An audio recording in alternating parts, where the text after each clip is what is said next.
નમસ્તે વિદ્યાર્થી મિત્રો, ગુડ મોર્નિંગ, જય મહાદેવ. કેમ છો બાળ મિત્રો? મજામાં છો ને? હા બાળકો, ઇંગ્લિશમાં આપણે યુનિટ 2 છે તે કમ્પ્લીટ કરી લીધા છે. 1 અને 2 તે સ્વાધ્યાય પોથીમાં પણ આપણે કમ્પ્લીટ થઈ ગયા છે અને હું આશા રાખું છું કે તમે બધા વિદ્યાર્થીઓએ તે વ્યવસ્થિત રીતે સમજી અને સારા અક્ષરે સ્વાધ્યાય પોથીમાં લખી લીધા હશે. હવે આજે આપણે યુનિટ નંબર 3 તેમાં આગળ અભ્યાસ કરીશું. તેમાં પણ બાળકો આપણે યુનિટ નંબર 3 તેના સ્પેલિંગની સમજૂતી મેળવી લીધી છે. તમે બધા વિદ્યાર્થીઓએ તે સ્પેલિંગ 4 લાઇનમાં લખી અને પાકા પણ કરી લીધા હશે. તમને ખ્યાલ જ છે બાળકો કે આપણે કોઈ પણ યુનિટની શરૂઆત કરીએ તેની પહેલા આપણે તેના સ્પેલિંગ છે તે પાકા કરી લેવા પડે અને આપણે તેની સમજૂતી મેળવી લઈએ છીએ. જો બાળકો તમે સ્પેલિંગ પાકા કર્યા હશે અને વાંચ્યા હશે તો તમને તરત જ પાઠ છે તે સરળતાથી સમજાઈ જશે. સાવ ઈઝી પાઠ છે, પણ તેના માટે શું કરવું પડે બાળકો? પહેલા સ્પેલિંગ છે તેને પાકા કરવા પડે, યાદ રાખવા પડે અને તેનો અર્થ સમજવો પડે. બરાબર ને? સાચું ને? તો જ આપણને પાઠ છે તે સમજવો સાવ ઈઝી બની જાય, સરળ બની જાય. તો જોઈએ બાળકો, આજે આપણે પાઠ 3 તેમાં એક્ટિવિટી નંબર 1 પાઠ 3 તેનું નામ છે ઇન ફ્યુચર. ફ્યુચર એટલે કે ભવિષ્ય. બરાબર? અને ખોલો હવે તમારી ઇંગ્લિશ પાઠ્યપુસ્તક. તેમાં યુનિટ નંબર 3 પેજ નંબર ખોલવાનું છે તમારે 26. જોઈએ એક્ટિવિટી નંબર 1 માં શું કીધું છે? તો કે look at this photograph. It is the athletic team of Anand primary school. Anand primary સ્કૂલના ફોટોગ્રાફ માટે અહીંયા જે વિદ્યાર્થીઓ અને સર ટીચર્સ બેઠેલા છે તેના વિશે આપણે એક્ટિવિટી નંબર 1 માં અભ્યાસ કરીશું બાળકો. તો જુઓ, પાઠ્યપુસ્તકમાં બરાબર ધ્યાન આપતા જજો અને એક શબ્દ છે તે બરાબર સમજતા જજો. શું કીધું છે? તો કે sitting arrangement before the photographer come. Sitting arrangement એટલે કે તે વ્યવસ્થિત રીતે ગોઠવવા માટે કેવી રીતના કયા વ્યક્તિને બેસાડવામાં આવે તો ફોટોગ્રાફ છે એ એકદમ સરસ આવે તે ફોટોગ્રાફર છે બેસાડે છે. તેના વિશેની છે activity number 1. From left to right. Left અને રાઈટ ખબર છે ને બાળકો? લેફ્ટ એટલે શું થાય? ડાબું અને રાઈટ એટલે જમણું. ફ્રન્ટ રો સુનિતા, મિતાલી, પ્રીતિ અને અંકિતા. સામેની રોમાં કોણ બેઠું છે? તો કે સુનિતા, મિતાલી, પ્રીતિ અને અંકિતા. ફર્સ્ટ રો, ફર્સ્ટ એટલે પહેલી, તેમાં કોણ છે? તો કે Jayraj, Nishant, mister Sarvaiya, coach. Coach એટલે કે તેના જે ટીમના મેન શીખવનાર વ્યક્તિ હોય ને તે. મિસિસ દેસાઈ તે હતા પ્રિન્સિપાલ. પરવેશ અને જોય તે ફર્સ્ટ રોમાં હતા. Second row standing. સ્ટેન્ડિંગ એટલે કે ઊભેલા. કોણ હતું? તો કે સલમા, સેજલ અને શરિતા. બાળકો તમે જોઈ શકો છો ફર્સ્ટ રો, સેકન્ડ રો અને તેમાં બેઠેલા છે તે, ઊભેલા છે તે આપણે ફોટોગ્રાફર છે એને તેમાં બતાવેલું છે, ફોટોમાં જોઈ શકીએ છીએ. Listen and read the description before the photographer come. પછી ફોટોગ્રાફર છે એ આવ્યો પહેલા, બિફોર એટલે પહેલા, તેની પહેલાનું છે તે. ત્યારબાદ તો કે Salma, Sejal and Sunita were in the front row તે સામેની રોમાં. Jayraj and Nishant sit at the left side of mister Sarvaiya તે લેફ્ટ સાઇડ એટલે કે ડાબી બાજુ. Sunita and Mitali were behind them. Behind એટલે પાછળ. Principal madam was in the centre. Centre એટલે વચ્ચે. પ્રિન્સિપલ મેડમ છે એ બરાબર વચ્ચે બેઠેલા છે. Preeti was behind Parvesh and Ankita was behind Joy. Preeti છે તે પરવેશની પાછળ અને અંકિતા છે તે જોયની પાછળ. Salma and Sunita held trophies. Salma અને સુનિતાએ ટ્રોફી પકડેલી છે. The school banner was behind the students. સ્કૂલનું જે બેનર છે આનંદ પ્રાઇમરી સ્કૂલ તે વિદ્યાર્થીઓની પાછળ છે. બિહાઇન્ડ એટલે પાછળ. It was not readable. તે વાંચી શકાતું ન હતું. ક્યારે? તો કે જ્યારે ફોટો ફોટોગ્રાફર આવ્યો તે પહેલા જે સ્કૂલનું બેનર છે તે બરાબર વ્યવસ્થિત રાખેલું નહોતું, એટલે વંચાતું ન હતું. ત્યારબાદ બી માં આપેલું છે mister Jadeja is a science teacher of the school. Miss Jadeja છે તે સાયન્સના ટીચર એટલે કે વિજ્ઞાનના ટીચર છે તે સ્કૂલમાં. She is a good photographer, તે સારા ફોટોગ્રાફર પણ છે. She is the official photographer of this school, તે તેની સ્કૂલના જે વ્યવસ્થિત લાગતા હોય તેવા ફોટા મૂકવાના હોય ઓફિશિયલ તે પાડે છે. She knows the teachers and pupils. She made some changes in the seating arrangement. Listen and read her instruction. શું કીધું છે કે તે વ્યવસ્થિત રીતે બધાને ગોઠવી અને ફોટો પાડવામાં માહેર છે અને તે બરાબર વ્યવસ્થિત રીતના બધા આવી જાય અને સ્કૂલનું બેનર છે કે જે કાંઈ પણ પ્રવૃત્તિ આપણે કરાવતા હોય તે દર્શાવવાની હોય, તે હાઇલાઇટ કરવાની હોય તે વ્યવસ્થિત ગોઠવી અને ત્યારબાદ તે ફોટો પાડી આપે છે. Let's us make the photograph more beautiful. Beautiful એટલે સુંદર. We need some change here. Changes એટલે કે તે જે બેઠકની વ્યવસ્થા હોય છે તેમાં થોડા ઘણા ફેરફાર લાવે છે. All athletics please listen to my carefully. Boys, please vacate the first row for girls. Thank you. Preeti and Mitali, please sit next to your coach. તે વ્યવસ્થિત રીતે અરેન્જમેન્ટ એટલે કે ગોઠવે છે. કોને કહે છે તો કે જે વિદ્યાર્થીઓ અને જે સર ટીચર ફોટામાં હતા તેને કહે છે કે બરાબર મારી સૂચનાને સાંભળો અને તે પ્રમાણે ગોઠવો. Mister Sarvaiya, where is madam Yogini? Hello Yogini, please. તે કહે છે કે મિસ્ટર સરવૈયાને પૂછે છે કે યોગિની છે તે ક્યાં છે? Take your seat to the right side of principal madam. તે કહે છે કે રાઈટ એટલે કે જમણી, તે જમણી બાજુ બેસવાનું કહે છે. Thank you very much Ankita and Sejal, please seat next to your yoga guide. Next એટલે કે પછી, યોગા ગાઈડ એટલે કે જે વ્યાયામ વિશે ગાઈડલાઈન માહિતી આપતા હોય તે. All you four boys please stand in the second row. બોયઝને કહે છે કે સેકન્ડ એટલે કે બીજી, રો એટલે કે લાઈન, બીજી લાઈનમાં તમે જાઓ. That's perfect. પરફેક્ટ એટલે કે બરાબર, વ્યવસ્થિત. All the athletics of throw team, તેની ટીમને કહે છે come forward, sit in the front row Salman, please sit in the middle. Middle એટલે વચ્ચે, તે સલમાનને કહે છે કે તું મિડલ વચ્ચે આવી જા. ક્વાઇટ, ફાઇન, ઓકે, હમ.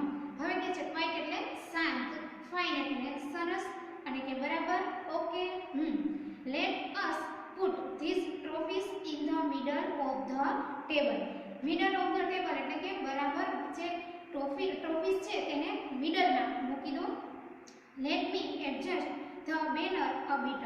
પછી તે બેનરને એડજસ્ટ એટલે કે વ્યવસ્થિત કરે છે. Very well, now please you all winners. પછી કહે છે કે હવે નામ એટલે કે અત્યારે, પ્લીઝ એટલે તો તમને ખ્યાલ જ છે શું થાય બાળકો? મહેરબાની કરીને. ઓલ વિનર્સ, વિનર્સ એટલે કે વિજેતાઓ. Look at the camera and give a bold smile. Look એટલે જુઓ, કેમેરાની સામે જુઓ, એન્ડ અને શું કરવાનું કીધું છે? સ્માઇલ. સ્માઇલ એટલે કે થોડું હસો. 1 2 3 ક્લિક કે છે 1 2 3 અને પછી ક્લિક એટલે કે ફોટો પાડી દે છે. હવે જુઓ બાળકો, એ વિભાગમાં આપણને એક્ટિવિટી નંબર 1 તેનો એ વિભાગ છે તેમાં આપણને જે ફોટોગ્રાફ બતાવે છે તેમાં શું બતાવ્યું છે કે વિનર્સ છે અને પ્રિન્સિપાલ છે, સર છે, મેડમ છે અને ફોટોગ્રાફર કઈ રીતના તેને ગોઠવે છે તે. અને બી વિભાગમાં પણ તે વ્યવસ્થિત ગોઠવણી કરી અને ત્યારબાદ ફોટો પાડી લે છે. હવે જોઈએ આપણે સી વિભાગ. સી વિભાગમાં આપણને એ અને બી તેવા બે ફોટો બતાવેલા છે. બંને આનંદ પ્રાઇમરી સ્કૂલના જ છે અને ટ્રોફી છે તે પણ તેમાં છે. હવે જોઈએ આપણે ડી વિભાગ. શું કીધું છે ડી વિભાગમાં? તો કે write about the correct photograph. બરાબર, તેમાં વચ્ચે વચ્ચે જે સ્પેસ આપેલી છે તે આપણે લખવાની છે. Now all the boys are in the second row. બરાબર, પેરેગ્રાફને બરાબર વાંચવાનું શું જવાબ આવશે તે ખ્યાલ આવી જાય. they all are standing. હવે તે ખાલી જગ્યામાં શું આવશે? સ્ટેન્ડિંગ એટલે કે ઊભું રહેવું, બરાબર. તેમાં આવશે સલમા, સુમિતા એન્ડ, જોઈ શકો છો બાળકો તમે કોણ કોણ આવે છે? Sarita, Salma and Sunita are in the front row. they are sitting. Mrs. Desai is the, પછીની ખાલી જગ્યામાં આવશે પ્રિન્સિપાલ. તમે અત્યારે ન લખો તો પણ ચાલશે બાળકો. જ્યારે આપણે સ્વાધ્યાય પોથીમાં લખીશું ત્યારે તમને ખ્યાલ આવી જશે. અત્યારે માત્ર હું તમને સમજાવું છું. she is sitting in the middle. Miss Sarvaiya is the coach. Coach એટલે કે તે ટીમના જે શીખવનાર શિક્ષક હોય તે. he is sitting to the left side of Preeti. Yogini is yoga guide. she is sitting to the left side of Mitali. the trophies are in the middle of the table. Mr. Jadeja is the photographer. તે photo પાડનાર છે. બાળકો અહીંયા આપણી activity number 1 છે તે પૂર્ણ થાય છે. હવે જોઈએ આપણે એક્ટિવિટી નંબર 2. એક્ટિવિટી નંબર 2 તેમાં પણ એ વિભાગ જુઓ બાળકો, ખાસ બરાબર સમજજો. તેના આધારે જ આપણે જે એક્સરસાઇઝ છે તેમાં આન્સર પૂરવાના થશે. અત્યારે તો હું તમને સમજાવતી જઈશ, પણ જ્યારે આપણે સ્વાધ્યાય પોથીમાં લખીશું ત્યારે આપણે તમારે મારી સાથે તે લખવાના રહેશે. એક્ટિવિટી નંબર 2 તેના એ વિભાગમાં ધ્યાન આપો બાળકો. There is a science fair at Anand Cluster Resource Center today. GCRT reader Mr. Ahir is visiting CRCS. Let us listen to him. શું છે તો કે અહીંયા સાયન્સ ફેર એટલે કે વિજ્ઞાન મેળો. એ પણ કેવો તો કે બાળકો દ્વારા તૈયાર કરાયેલો અને અલગ અલગ જે પ્રોજેક્ટ છે વિજ્ઞાનના તેના વિશેનો છે. તેની માહિતી આપણે મેળવવાની છે બાળકો.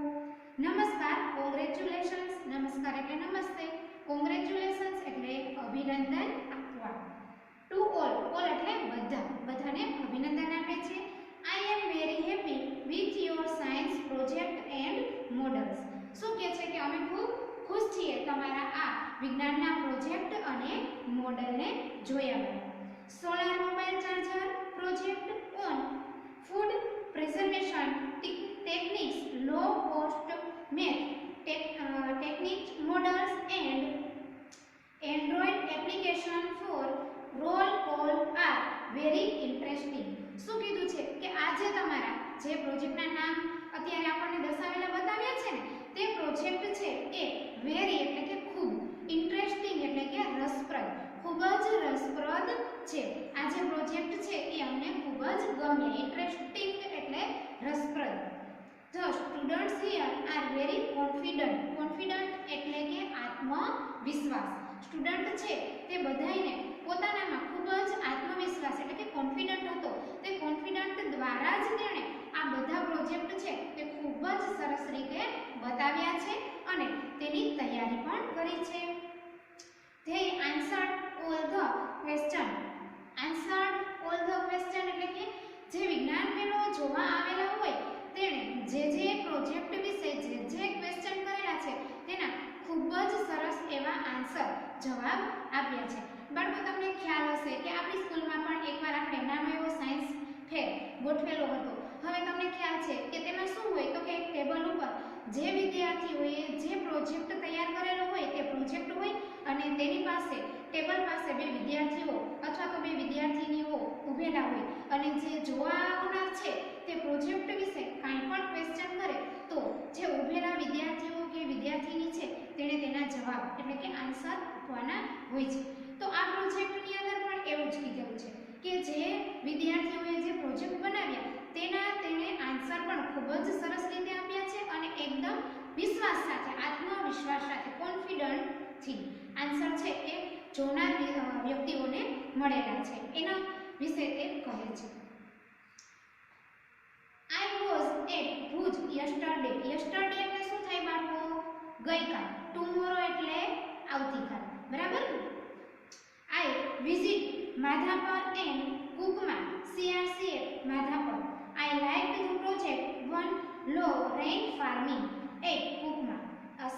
second model of voice translator was interesting. શું કહે છે કે ત્યાં પણ અમને આ ખૂબ જ રસપ્રદ લાગ્યા. I will visit Valsad district tomorrow. tomorrow એટલે આવતીકાલ. વલસાડ એટલે કે જે ડિસ્ટ્રિક્ટ જિલ્લાનું નામ છે. I will tell them about your models. I will visit the district science center at Dharampur. Science centre એટલે વિજ્ઞાન કેન્દ્ર ધરમપુર તેનું કીધું છે. હવે પાછળ પેજ ફેરવો. જોઈએ બાળકો આપણે બી વિભાગ જુઓ. તેમાં બી વિભાગમાં આપણને શું કીધેલું છે? fill in the blanks using the information in activity 2a. હવે જે એ વિભાગ છે બાળકો આપણે એક્ટિવિટી નંબર 2 નો જે સમજ્યા તેના આધારે જ આપણે જે આ એક્સરસાઇઝ છે તે પૂરવાની છે. એક્ટિવિટી નંબર 2 એમાં કીધું છે યસ્ટરડે. તો જુઓ પેલી ખાલી જગ્યા આપેલી છે મિસ્ટર આહિર વોઝ એટ ખાલી જગ્યા યસ્ટરડે. યસ્ટરડે એટલે ગઈકાલ. ક્યાં? તો કે ભુજ. તે ખાલી જગ્યામાં આવશે ભુજ. હી વિઝિટેડ ખાલી જગ્યા એન્ડ ખાલી જગ્યા સીઆરસી તો કે Madhapar and Kukma. Today. Today એટલે આજે. હી ઇઝ એટ ખાલી જગ્યા ટુડે તો Anand cluster resource centre. The students at Anand CRC ખાલી જગ્યા કોન્ફિડન્ટ તો તે ખાલી જગ્યામાં શું આવશે? આર વેરી વેરી કોન્ફિડન્ટ વધારે ખૂબ જ આત્મવિશ્વાસ સાથે. ટુમોરો. હી વિલ વિઝિટ ખાલી જગ્યા ડિસ્ટ્રિક્ટ ટુમોરો એટલે કે વલસાડ. તેમાં શું આવશે? Valsad. He will also visit ખાલી જગ્યા at Dharampur the district science centre. તો અહીંયા બી વિભાગ છે તેમાં જે આપણને પૂછેલા પ્રશ્નના જવાબ છે તે પૂર્ણ થાય છે. જોઈએ આપણે નંબર સી. તમારા શિક્ષક તેમની 3 દિવસ ગઈકાલ, આજ અને આવતીકાલ ની દિનચર્યાની વાત કરશે. તમે પણ વર્ગ સમક્ષ તે રીતે તમારી દિનચર્યા અને આવતીકાલના આયોજનની વાત કરો. શું કરવાનું છે કે 3 દિવસ ગઈકાલ, આવતીકાલ અને આજે તમારા મિત્ર સાથે તમારે વાતચીત કરવાની છે. તેનું એક્ઝામ્પલ પણ આપણને આપેલું છે એ અને બી. I cooked dal rice yesterday. I will cook khichdi kadhi tomorrow. B. I played kabaddi today morning. I will play kho kho in the evening. હવે રમત અને જે ખાણીપીણીની વસ્તુઓ છે તેનું એક્ઝામ્પલ આપેલું છે બાળકો સી વિભાગની અંદર. તે રીતના તમારે તમારા મિત્રો સાથે કાલે શું ખાધું હતું, આજે શું ખાધું, ગઈકાલે શું, આવતીકાલે શું ખાશો અથવા તો કાલે શું રમ્યા હતા, આજે શું રમ્યા, આવતીકાલે શું રમશો તેના વિશેની વાતચીત કરવાની છે. બીજી પણ તમે શું ભણ્યા, કઈ ટેસ્ટ આપી, શેનું વાંચન કર્યું તેવી પણ તમે વાતચીત કરી શકો છો. આ હતું સી વિભાગનું જે એક્ઝામ્પલ તે. હવે જોઈએ ડી વિભાગ. ડી વિભાગમાં શું કીધું છે? There will be a science fair at Valsad BRC tomorrow. Read their plan tour the science fair. હવે શું કીધું છે? કોષ્ટક આપેલું છે બાળકો. હવે તે કોષ્ટકની અંદર શું કીધું છે? ટીચર, સ્ટુડન્ટ, વર્ક રિસ્પોન્સિબિલિટી અને ટાઈમ. કયા કયા ટીચર હતા, કયા ટીચરના ભાગે કયો સ્ટોલ હતો, પછી કયા સ્ટુડન્ટ હતા તેની સાથે એક ટીચર હોય તો તેની સાથે હેલ્પ માટે 2-3 ટીચર પણ હોય અને રિસ્પોન્સિબિલિટી એટલે કે જવાબદારી. તેને કઈ જવાબદારી સોંપેલી હતી અને ટાઈમ એટલે કે કયો સમય હતો. તે કોષ્ટક છે કે ટીચર, તેની સાથે મદદ કરનાર વિદ્યાર્થીઓ અને તેની રિસ્પોન્સિબિલિટી એટલે કે જવાબદારી અને ટાઈમ. તે કોષ્ટક છે તે જોઈએ આપણે. તો કે અંકિતભાઈ, તેની સાથે કયા કયા સ્ટુડન્ટ હતા? સિદ્ધિ, રાજવીર અને વિલિયમ. હવે તેને શું કરવાનું હતું? તો કે રજિસ્ટર ધ એન્ટ્રીઝ એટલે કે એન્ટ્રી કરવાની, આવનાર વ્યક્તિઓ હોય તેનું રજિસ્ટર તેની પાસે હતું. આપણે કહીએ ને કે હાજરી પત્રક જેવું. હા તે. ટાઈમ શું હતો? તો કે 9 વાગ્યાથી 10:30 વાગ્યા સુધીનો. ત્યારબાદ સલમાન ખાન અને નીરુબેન તે ટીચર હતા અને તેની સાથે મેઘા, રોહિત અને દક્ષા તે સ્ટુડન્ટ હતા. અલોટ ધ સ્ટોલ, તેને જે આ સ્ટોલ હતા બધા અલગ અલગ પ્રોજેક્ટના તે સંભાળવાના હતા. તેનો ટાઈમ હતો 9 વાગ્યાથી 11 વાગ્યા સુધીનો.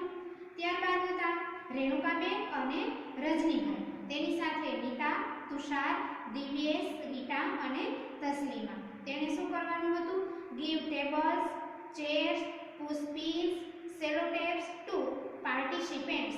શું કરવાનું હતું તો કે તેને ટેબલ આપવાના હતા, ખુરશીઓ આપવાની હતી, પુશપિન આપણે જે પિન લગાવીએ તે અને સેલોટેપ જે કંઈ પણ આવી વસ્તુઓની જરૂરિયાત હોય તે પાર્ટિસિપેન્ટ એટલે કે ભાગીદાર વ્યક્તિઓ હોય જે ભાગ લેનાર તેને પહોંચાડવાની હતી. તેનો ટાઈમ હતો 9 વાગ્યાથી 11:30 વાગ્યા સુધીનો. ત્યારબાદ સાધનાબેન અને સોમાભાઈ, તેની સાથે કોણ હતું તો કે હરેશ, અજીત અને વંદના. સમ ટી એન્ડ સ્નેક, ટી એટલે કે ચા અને સ્નેક એટલે કે નાસ્તો. તેણે ચા અને નાસ્તો છે તે મહેમાનોને અને આવનારને તેમજ પાર્ટિસિપેન્ટને આપવાનો હતો. તેનો ટાઈમ હતો 11 વાગ્યાથી 2 વાગ્યા સુધીનો. ત્યારબાદ વિષ્ણુભાઈ, તેની સાથે હતા ભારતી અને તરુણ. વેલકમ જજ્સ એન્ડ ગેસ્ટ, જજ હોય જેને આપણે ચુનૌતી કરનાર હોય કે જે બધામાંથી સરસ જે પરફોર્મન્સ આપનાર હોય તેને નંબર આપે, તો એ કોણ નક્કી કરે તો કે જજ. તે અને ગેસ્ટ એટલે કે મહેમાન, તેને જે સ્વાગત માટે રાખેલા હતા તેમાં હતા ભારતી અને તરુણ. તેનો ટાઈમ હતો 10 વાગ્યાનો અને ગેસ્ટ અરીવ એટલે કે જ્યાં સુધી તે મહેમાનો આવે ત્યાં સુધી તેનું સ્વાગત કરવાનું. આ હતો આપણો ડી વિભાગ. હવે જોઈએ એક્ટિવિટી નંબર 2 ઈ વિભાગ. શું કીધું છે તો કે fill in the gaps based on the table and complete the paragraph. Read your paragraph to your classmate. classmate એટલે કે આપણી સાથે, તમારી સાથે જે ક્લાસમાં અભ્યાસ કરતા હોય તેવા વિદ્યાર્થીઓને કહેવાય તમારા ક્લાસમેટ. તેના દ્વારા આપણે આ પેરેગ્રાફ છે તેને કમ્પ્લીટ કરવાનું છે. જુઓ બાળકો, હું તમને ખાલી જગ્યા છે એ સાથે સાથે સમજાવતી જઈશ, તમે ધ્યાન આપજો. The science fair committee members will reach CRC at 8 in the morning. Participants, હવે ખાલી જગ્યામાં આવશે will reach after 9 am. Siddhi, Rajveer and William will register the entries for the science fair. આ નામ છે બાળકો તે તમે કોષ્ટકમાંથી જોઈ શકો છો અને તમને જાતે પણ ખ્યાલ આવી જાય. અંકિતભાઈ will guide them. Megha, Rohit and Daksha will sit next to the registration table. They will allot stall to the participants. There will be 5 sections in the science fair. Nita will be the volunteer for the first section. Volunteer એટલે સ્વયં સેવક કે જે જાતે પોતે મદદ કરનાર હોય. She will give tables, chairs, pushpins and sellotapes. બાળકો, આપણે જે કોષ્ટકની સમજૂતી મેળવી તેના આધારે જ આ ફિલિંગ ધ બ્લેન્ક્સ છે તે કમ્પ્લીટ કરવાની છે. Tushar will volunteer second section. Divyesh will look after the third section. Taslima will guide fourth section. Rita will work for fifth section. Salman Khan and Niruben will guide these 5 volunteers. Harsh, Ajit and Vandana will serve tea and snack. At 11 in the morning and at 2 o'clock in the afternoon. એટલે કે બપોરના 2 વાગ્યા સુધી. Bharati and Tarun will welcome the judge. They will ready to welcome guests એટલે કે મહેમાન. Their principal sir will stay with them. તો બાળકો, આ જે પેરેગ્રાફ હતો તે આપણે કોષ્ટકના આધારે જ કમ્પ્લીટ કરવાનો હતો અને જે કોષ્ટક છે તેની આપણે સમજૂતી મેળવી લીધી એટલે આપણને આવડી જાય. સાવ ઈઝી છે, બરાબર ને? ત્યારબાદ એક્ટિવિટી નંબર 2 તેનો જ એફ વિભાગ છે. તેમાં શું કીધું છે તો કે answer the following question based on activity 2 D and 2 E. Activity number 2 છે તેના ડી અને ઈ ના આધારે જ આપણે જે આ પ્રશ્નના જવાબ છે તે લખીશું. પહેલું છે how many students will volunteer in the science fair. તેમાં કેટલા સ્ટુડન્ટો છે તે જોડાયેલા હતા તો કે 16 સ્ટુડન્ટ્સ. બીજું how many stall will be there in the science fair. તેમાં કેટલા સ્ટોલ હતા તો કે 5 stall. Number 3 who will guide Vandana, Ajit and Harsh. તેને Sadhnaben and Somabhai. Number 4, who will sit at the registration table? Registration table કોણ બેઠેલું હતું? તો કે Megha, Rohit and Daksha. Number 5, for how many times will BRC sir and tea snack? તેમાં કેટલી વખત, કેટલી વાર નાસ્તો અને ચા આપવામાં આવતા હતા? તો કે 2 times, 2 વખત. તો બાળકો અહીંયા આપણી એક્ટિવિટી નંબર 2 અને તેના જે F સુધીના વિભાગ હતા તે કમ્પ્લીટ થાય છે. હું આશા રાખું છું કે અહીંયા સુધી બધા વિદ્યાર્થીઓને વ્યવસ્થિત રીતે સમજાઈ ગયું હશે. તો આજના પીરિયડમાં આપણે અહીંયા સુધી રાખીએ. નેક્સ્ટ આગળના પીરિયડમાં આપણે ફરી મળીશું, ત્યારે આગળ અભ્યાસ કરીશું. ત્યાં સુધી બધા વિદ્યાર્થીઓને મારા જય મા મહાદેવ મિત્રો.